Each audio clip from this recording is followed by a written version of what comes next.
If you wake up and you go to work and you're a mom, then you're welcome. All it means is that there is a challenge, there's a problem that needs to be solved. So I don't want the word conference to sound workish, because it just means that there's a bunch of mom communities together having a good time and solving problems. Hello, hello. My name is Samantha Saxby, and I am from Moms with Benefits. And here is Christa Bright. We have her as a guest on the Moms with Benefits podcast. Hello, how are you? Good. How are you? I am so good. I am so excited to talk with you today. We met, I think, last December. She is the founder of the Working Moms Conference. We need to dive into what that is, but I'm first going to share an anecdote that I think in December I was maybe 7 months postpartum, and I was deep into the how the heck am I going to make this whole career and mom thing work. And I was just out there Googling, and I discovered a conference called the Working Mom Conference, and I was like, this speaks to me. Yeah, so it was made for me. The universe works in just such wonderful ways. And so we connected. And so I want to ask you, Christa, talk to me about the Working Mom Conference. You're the founder. What's the story there? Oh, well, one, thank you so much for having me. I'm super excited. I am so grateful that you connected with me, and then we have the opportunity to do this. But the Working Mom Conference started in 2022. So I have an event planning background. So I've been doing conferences since 2016. I'm certified in event planning and entrepreneurship. And when I relocated from Georgia, because I was in the Army, I came here and I just wanted to do something. Like I wanted to freelance, after the pandemic. I'm just looking for hobbies or something to make an extra income or just anything. So I became an event freelancer. And in that, I had a couple of clients from the healthcare of Illinois, from the UK, and just doing like graphic design for them, event management for them, and all those things. And then I said, I'm doing a lot. There has to be someone like me who has all these ambitions, but then still has a career. So that's where it kind of started, where I said, okay, let me create a website, because I've been doing that. Let me create a Facebook page. Let me do the Instagram. And did I think it was going to skyrocket like this? No, not at all. I started it in March, and then by April, May, I had an influx of emails from mothers who just wanted to support, mothers who wanted to speak, mothers who just thought it was a really good idea. So then I said, oh my gosh, I have to do it. There's no way. Like, I have to figure out how to help moms because there's the need. So it wasn't like 10 years in the making. We're very, very new. This is only our second year, but I just know like 10 years from now, it's going to keep growing, and we're going to grow our community. It's so fun and so, I think, affirming when you kind of throw something out into the ether and then you have people be like, yes, like this is cool, or I'm interested, or tell me more. Yeah. You're like, ooh, that's like kind of part of my soul that I just put out there, and it's jiving with people.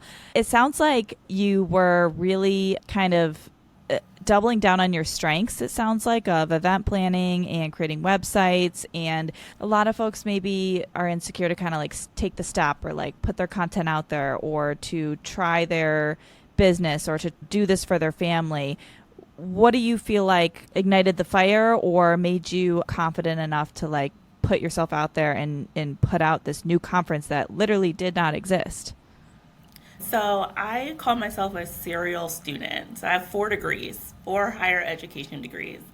With that, I have an associate's in business administration. I have 2 bachelors in business management and economics, and I have a master's in project management. And there's no way that you can just prepare. You think with 4 business degrees, I would be set and ready to go. And I would tell anybody who wants to have a business, just do it. You're going to make mistakes. You're going to have typos. People are going to correct you. There's going to be a number of challenges that you're going to have. And if you don't just go and just do it and work through those things and learn and be better, then you're just never going to start. So even with all the preparation, all the schooling that I have, I just had to just go and dive in and make the mistakes that I made. When I say the demographic of mothers who are just natural nurturers, this is a good demographic to make mistakes. I would say that just because They understand, they're not too hard on you, and they want everybody to succeed. So I would say if anyone wants to start a business, first thing first is just do it. Yeah, that's a start somewhere. The mom community is truly incredible and truly so supportive. So, yeah, I couldn't agree more with that sentiment. So, you said the conference started in 2022, and August is when the conference is. I know I'll be there, and, Moms with Benefits will be there. So, we're super excited. Talk to me about that growth throughout the last 2 years and what you're looking forward to this year.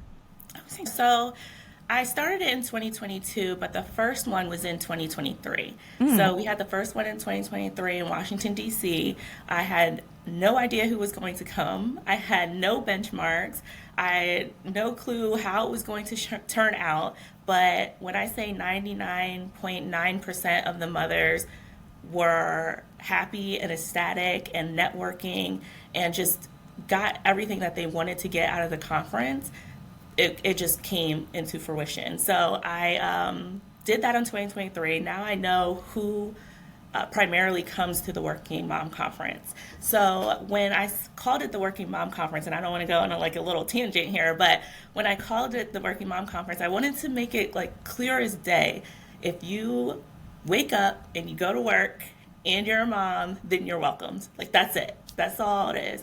And with somebody who works in conferences, I know that word is kind of scary, where it's conference. Why would I want to go to a conference? I just came from work. That's the last place I want to be is another conference. But the word conference, all it means is that there is a challenge, there's a problem that needs to be solved, and then we bring people together to say, hey, here's the solutions, here's the resources, here's the service in one spot. So that's what it is. So we can say, okay, with working moms, we have, gender equality issues. We have workplace HR issues. We have pay issues. We have just general work-life balance challenges. We have breastfeeding issues. There's so many things that we can talk about. So then my job is to get mom communities together, and we have some big time mom communities coming. They come together in one place to say, well, these are the resources and services, and these are the trends, and these are the challenges that my moms have. What's going on over here? And then they say, well, we're doing the same thing, but we're attacking these challenges like this. And then you come together, and then you have a good time. So we still have happy hours. We still have games and giveaways and all those things. So I don't want the word conference to sound workish, because it just means that there's a bunch of mom communities together having a good time and solving problems in 2 days. In 2 days, yes. We'll solve all the problems in 2 days. I love the framing that you put on the conference, and I feel like that is one of the reasons why I'm so excited that Moms with Benefits is, a sponsor of it. The lineup is astounding. And so I've been able to interview a lot of the speakers for our podcast, and they are just wonderful. And so I'm truly delighted to kind of reconnect with those folks and meet some more folks. Amazing. So delightful. Quite the tribe. Yeah. One of, I don't know if you talked to her yet, the keynote for our WMC brunch, Danielle Melton. Yes. Her episode, I think, just came out. Yeah, she is amazing. Motherboard. Yeah. Yep. Yes. So with her community is over 20,000, 30,000 moms. And she's phenomenal, and she's great to work with. And anybody that meets her, she wants to help, and she's very eager to say, this is what I have, let's work together, let's collaborate. So I'm really, really excited to hear what she has to say on Sunday, August 4th at the brunch, because just Motherboard and being nationwide and having that many mothers to support, I think that's advantageous for any mom to hear. Yeah, it's super interesting. I mean, I worked at a financial management company, and then I worked at a technology company, both traditionally male-dominated fields. Now that I've been doing a lot more work with moms and through Moms with Benefits, I feel that there's just a different sense of support, or you want an introduction? I'll give you an introduction. Can we collab? Let's collab. It's really a sense of all ships rise with the tide, or whatever that saying is. And so it's just so wonderful. So Yeah, I You'll couldn't find agree that more. at the workplace too. So Hmm. I know I was a contractor for a while, so I jumped from different contracts, and those people that I gravitated to the most were the ones that were moms. And then the ones that are moms that are displaced too, which means we're not near our family, we're not near our village. So, like, to have those come and support you, I think it's just natural for us. Yeah. That's just what we do. Yeah. Yeah. So let's dig into kind of your unique experience when it comes to working motherhood. And are there specific challenges or delights, I like to call them, about being a working mom? And you can kind of choose your poison here. Which one do you want to start with? And we'll head to the other one after. So I think with me, I was very strategic when it came to my career. I knew I wanted to be in business, and that's what I studied. But after I got out, business is so broad. Like, where do Hmm. you apply as a 21-year-old and try to be in business if that you don't even know really what that means? So I joined the army. I was like, oh, forget it. I'll just join the army. 6 months later, I got a really good position into the army that would catapult me in my career and just kind of put me ahead. So once I did that, I knew, like, strategically, this is what I want to do and this is how I want to do it. And the army really did set me up for success. And if you do the army the right way, you can be set up for success.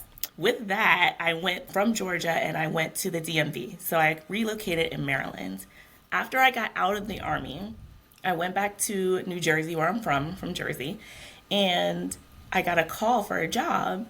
It's Wednesday. They said I needed to be at the job on Monday. So I'm just like, okay. And mind you, I already had my kid at this time. Like, I had my kid when I was in the army. So I said, well, how much? And then they gave me a pretty good number, enough for me to Okay. say 3 days is more than enough. Don't Okay. worry about it. I'll be there on Monday.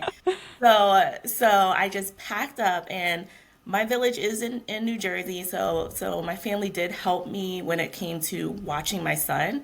But I packed up, I found a place. I only had an air mattress and not even Wi-Fi, just an air mattress and my cell phone. And I was going to a really prestigious job. Like, this job that I had, I don't know if I was qualified or what, but I was really good at interviewing skills because I have 4 degrees in business. So remember that. I was really good. So either way, I got this job. They would have no idea that back home I didn't have furniture. I didn't have Xfinity. I didn't have anything. So I kind of just built up myself from there.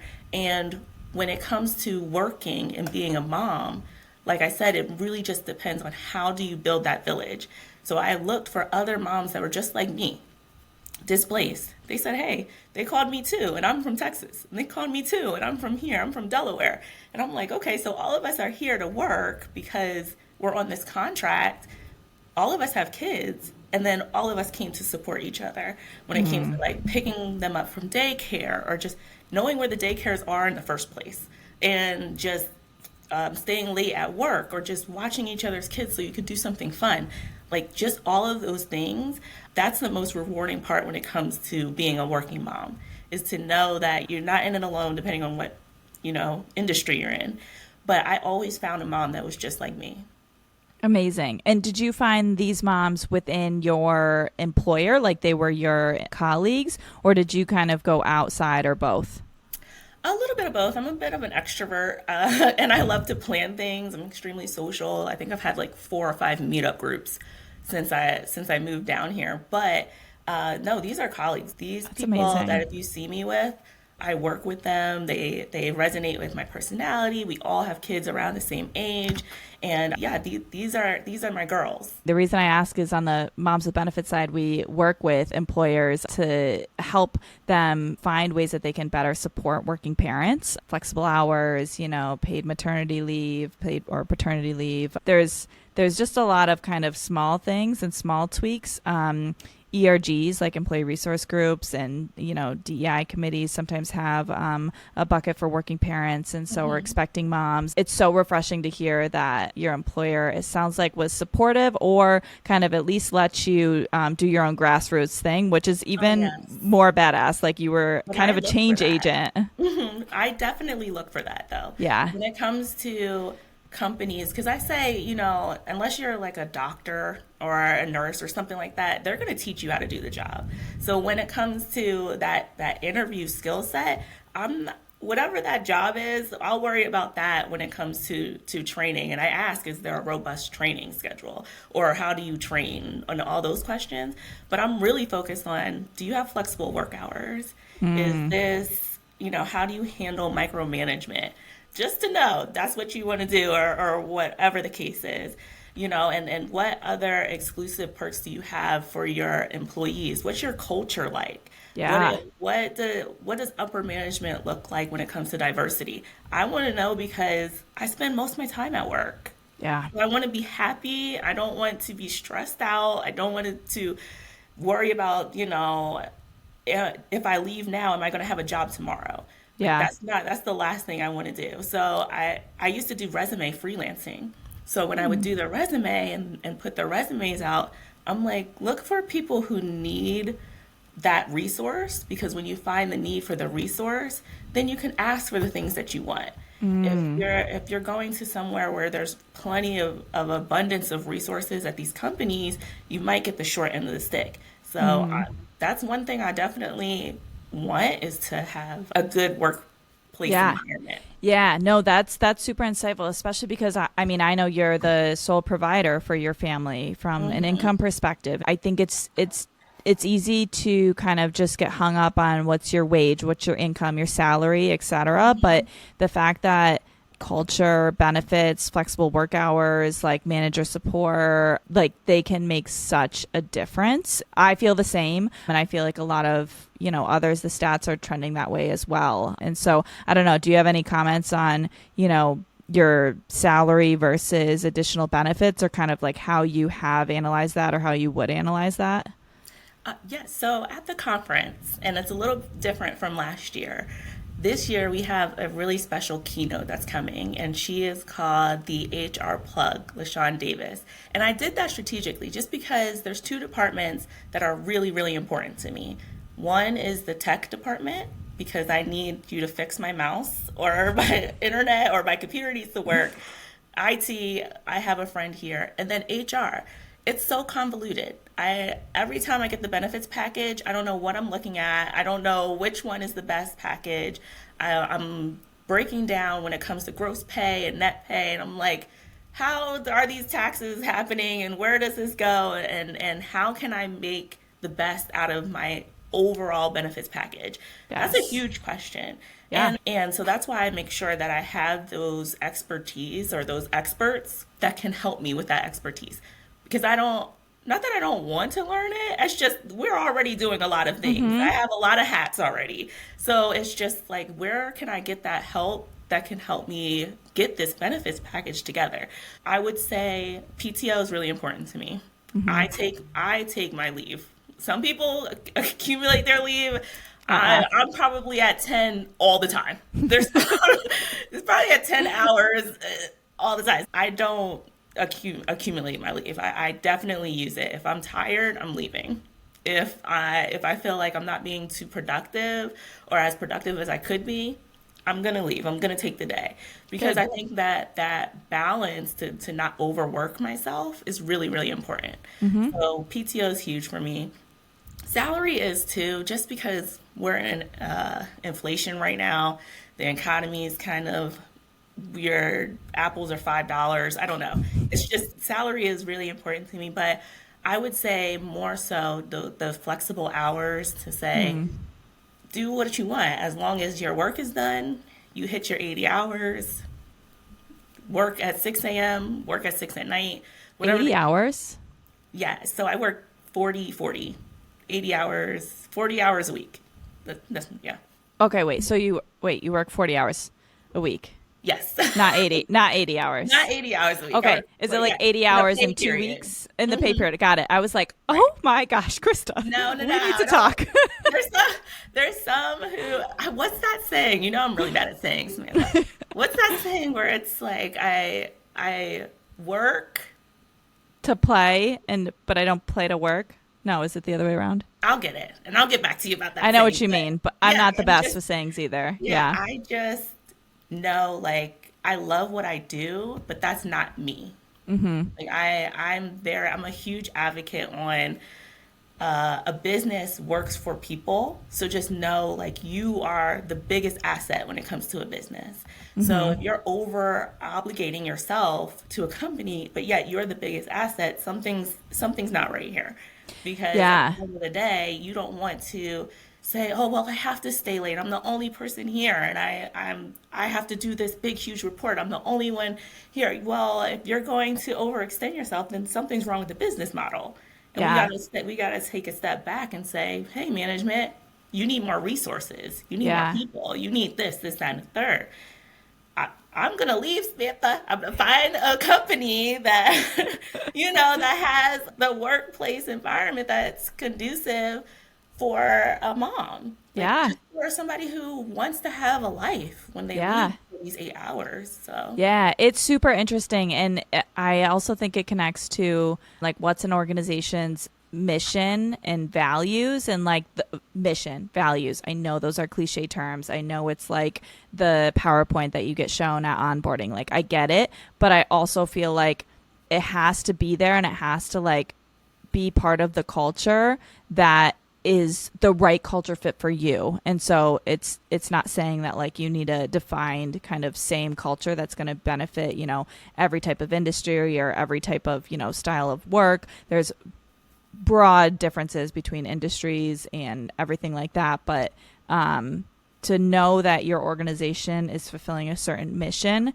that you can get down with, like that I think is where a lot of motivation comes in for me personally at least. yeah, I mean, it's a cliche saying to say people don't quit their jobs, they quit their bosses. So I think I find I can come in on the first day and know, okay, we're going to have some cohesion, we're going to have some positivity. I mean, you're going to have conflicts almost anywhere. We're not the same exact person. We're not born with the same beliefs and values. So you're going to have that conflict, but how is it resolved is really important. Totally. Yeah, Yes. and then that aftermath is really Yeah. like how do we get back to square one? I think looking at those things in the interview is really important to say, am I a good fit here and how does it help me? And just know like for me and being a mom, I don't think about work as soon as I walk out that door. I don't even think about it at all. Yeah. There's no way. And if you contact me on Slack, that's 4 hours on my on my timesheet or something. Like I definitely separate. Like these are my work hours, and Yeah. then this is what I want to do that fulfills my life, or this is what I want to do with my son, or just anything. So I'm definitely like that. Yeah, so that is interesting. It brings up this concept of work life balance, which, right, we hate the word balance. And so a lot of folks like to call it work life integration, work life harmony. Yours almost sounds like what works for you is like a work life separation. Is that accurate? Is that too strong? Like, what do you think? Yeah, what's that word? Compartmentalize. I definitely do. Okay. I, Yeah. I I have it over here and it stays over here. I have things over here and it stays over there. Yeah. And you want to be inclusive and supportive, but there are some like trigger words when it comes to working mom. Like working mom in itself is very Yeah. trigger-ish Yeah. and it's controversial. I'm like, oh, this is controversial. So, that. And then work-life balance is another one where it's like, oh, you can't have balance. But I think for me, when the term balance comes, it's extremely personal. However you find balance, however you think you're balanced on this day, May 23rd at 4:38, I'm balanced. And Mm-hmm. it might change at 8 p.m. Mm-hmm. because something hit the fan. Yeah. Something went all over the place. I didn't do anything. And then you have to go and readjust and reprioritize the next day. So Yeah. it's just, I think that's where it comes in. It's like, oh, you can't find balance. You found it. You were fine for a short period of time or whatever, even a long period of time. But then something toppled over and you got to readjust. I think it's just one of those controversial words. It still fits me. Like Yeah. I definitely have work-life balance. Work is here, life is here. It's kind of balanced here, and Yeah. I mean, even though my friends are from work, I just don't have that mindset when I leave. Yeah. And then for the working mom word in itself, like I said, I wanted to make it very, very clear. Like, this is the demographic that we want to support. This is the demographic that we want to come to the conference. But I don't want to say stay at home moms aren't working. Like, of Hmm. course they're working, but when you say work, it means like I'm going to work. Yeah. Or, Yep. yeah, I'm headed to work. Or, hey, Yeah. where are you at? I'm at work. So that's really what it is. It's just working moms. And to emphasize that we work for somebody else Hmm. and then we come home and then we still have to work for ourselves or work for our family and Yep. work for this. So that's the huge difference, is that we go outside and we work for an employer. And even if you are the CEO, you're still working for your people because, like I said, Yep. people are your biggest assets. So you're still working for somebody else, and then Yeah. you come home, and then now you're it. Like, you're Yeah. that person that has to do all of those things. So I think that's what kind of makes it a little different than those mothers that stay at home. And Yeah. I think it's important to have those resources to know we're in a different mindset, Hmm. because we know, like, we have to work for somebody and then we have to Yeah. come home and do this. Yeah, I'm glad you touched on that because it's been an interesting dialogue that I've seen on social media about the language of stay-at-home mom versus working mom. And I think it is just so inherent that all moms work, like all moms work. Whether you're working outside of the home, inside, like we are all busting our asses to work. It's been interesting to kind of follow this like naming debate. I don't feel like it's I guess I've never seen it on my feed, or I've never heard women talk about it in like a disparaging way to one side or the other, and that there's like these sides. I've never experienced that there's sides. I've only experienced that each come with different challenges and different Yeah. benefits. And so when there's situations that are different, different resources may be applicable. And so I would, as a working mom, may need the resource of a fellow working mom or a working mom conference to figure out how the hell am I going to do this, right? If I were to be a stay at home mom, I would likely need a different set of resources to figure out how the hell am I going to make this work. And so I don't view it as like a division. I view it as they're just unique kind of setups, and those that's even broad strokes too, to have like those kind of two dichotomies split up. There's part-time work, there's freelancers, like there's so many different setups here. I think the point is to communicate that moms need resources, and so these are different tribes and different communities to help you do the mom stage or the mom season of life that you're in. I don't know, that's my takeaway. No, that's exactly what I say too. You know, it's not harder or easier, it's just different. Yeah. And that's all it is. I know, like, I've seen it before on my feed where they talk about the working mom and just the word, and some people don't like it, and other aspects. I just think it's different. Both Yeah. are hard, Yeah. Yeah. but both are different, and that's just what it is. Yeah, no, I agree. Yeah, so I'm glad we touched on that. I hope the honesty is appreciated there in our comments there for the listeners. Okay, the other thing that I want to touch on, Moms with Benefits, is we do have an eye on finances. Do you have any other thoughts when it comes to being the sole provider, being the CFO of your household, if you will? What thoughts do you have to share about your experience there? Well, yes, I'm the sole provider. And I would say, coming here, this is the first time that I've made this much. And I made it kind of young. I was 26 years old. And I don't know if 26 and six figures, that's a big deal. Like, you don't know what you're doing, per se. And then the company that I started with is a really good company where they said, we'll give you a financial advisor. They'll help you do this. And I'm like, I'm 26. All I want to do is go to Miami or whatever, whatever the case may be. I've never seen this much in my life. I don't really know what to do with that budget. And when it comes to having your resources like the internet and just general resources that weren't available to my parents or my grandparents, I was kind of like that trial and error to say, okay, well, you're supposed to split it here, and savings goes here, and then you're supposed to put stuff in and investments over here. And I was just all over the place. I had Acorns. I don't know if you ever heard of Yes. that. Yep. Yep. I had Fidelity and the regular checking and savings accounts to high yield accounts. And I'm just trying to figure out where this goes. And I only have an only child, so I would call him a little spoiled in that sense, where I'm just like, hey, whatever you want to do. But in that sense, but how do you set him up financially so that he doesn't have to go through the same things that we went through?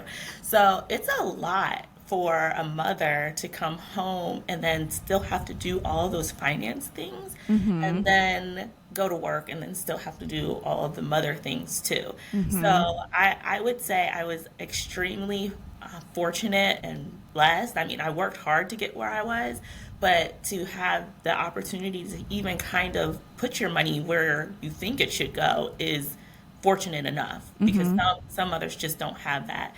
But with that, we had a transition where I do have a partner, and then how does that work and combining the money there? So what I did is I really lean on outside resources. If I don't know, I don't know. And I don't want to learn, like, not that I don't want to learn new things. It's just like, please just, if you know how to do it, please help me. Yeah. And when you blend two incomes together and try to figure out how that works amongst the family and a blended family at that, that's just a whole other feat in itself. So I would say the biggest takeaway is I have help. My best friend's a financial advisor.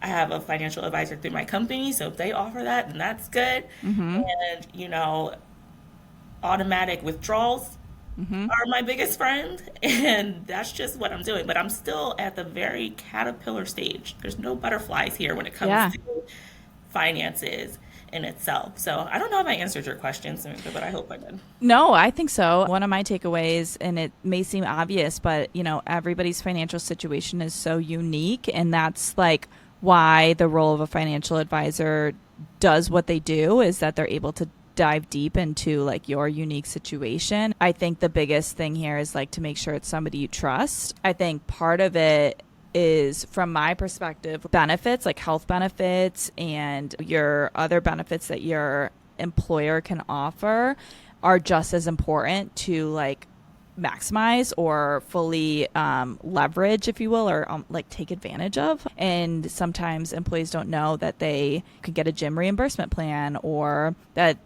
when you have a baby, you can sometimes pick a different health plan because that's a qualifying event, and maybe you should switch plans because you only have a couple months left of the year, and that could save you thousands of dollars. And so there's just like lots of real examples that, me just having a baby a year ago, I just went through that I didn't know weren't like common knowledge, if you will. I only knew it because I was in the industry, and I have a financial advisor, and I'm not an investor. I'm like you, like not something I want to learn. I'm not into DIY robo investing. I trust you. You're great. Just let me know that I'm able to have a cocktail at the beach, once a year when I'm retired, or once a week, maybe. But yeah, no, I just think it's all individual, but I think it's super powerful. To go back to something that you said earlier, was that your first generation of being, financially educated, would you say? Right. Is that the word that you would use? Yeah, I would. I think that our generation in itself, because knowledge is at our fingertips, and we're constantly scrolling and listening to things that interest us, and finance and money is just one of those really big things that you're like, okay, well, how do I make more money? How do I keep money? How do I do this? Yeah. And I think for me and my culture and our generation, I don't want to speak for everyone, of course, but we're just now really diving in on how to manage our finances, break generational habits and things that just are not good for us. And I know that that's really what I'm navigating, those waters that I'm kind of going through to say. And like I said, I'm just fortunate that I could have that kind of cash flow to say, well, this is where I want to go. And it's not 100% to bills. Yeah. I also used a lot of my community too. So, I mean, moms will talk. we're at work, but we're going to talk about, oh no, that daycare is like way expensive. You should go here. So, like, for instance, it was a summer program and I had him in a daycare and it was really good. It was a really good daycare. But I didn't know that the summer school aftercare program was available. And a mom was like, well, why would you pay $275 a week when it's $275 a month through the school? And I'm like, are you kidding me? So you can save, because I was like, what? You can save so much money just by building your community and just reaching out to people because they're going to know something. So, yeah, that's. And talking about money, like talking about it. Yes. Yes, for sure. So, Yeah. I think it's a lot of weight on my shoulders to understand it and try to see where we can go for my family and have that generational wealth. And for my son, I feel like I kind of set him up pretty well. But I mean, there's still things that I don't know. At least his college is paid for because the Army. I'm not sponsored by the Army, by the way, but I'm just saying the Army definitely, he's okay for that if he wants to go. Amazing. Yes. And thank you very much for your service there as well. Oh, thank you for your support. So we'll wrap up here soon, but I had a full circle moment there, I guess, of you talking about learning money, managing money, and setting your child up for generational wealth. You know, a lot of the work that we do with moms, I like to incorporate that generational wealth doesn't mean setting your kid up to never work again. Part of what it means is teaching them the value of money and that it is an asset, and money can give you freedom. It just can give you a lot of things. And so it doesn't mean go chase money and make your whole life about money, but you're not necessarily trying to teach them to just, blow money and not work either, or earn a livelihood. And so I just like to add that thought in as like it's coming full circle. No, that's exactly where I'm at with it. Just teaching him those money habits that are just good, just in general, to know you don't have to spend this, you can go here, or how money can make you money if you just put it here. It's just things that I didn't know, that just weren't available for my parents or my grandparents to know. So it was just really good that we have this knowledge, and just how to apply it is what I think our generation is really working towards.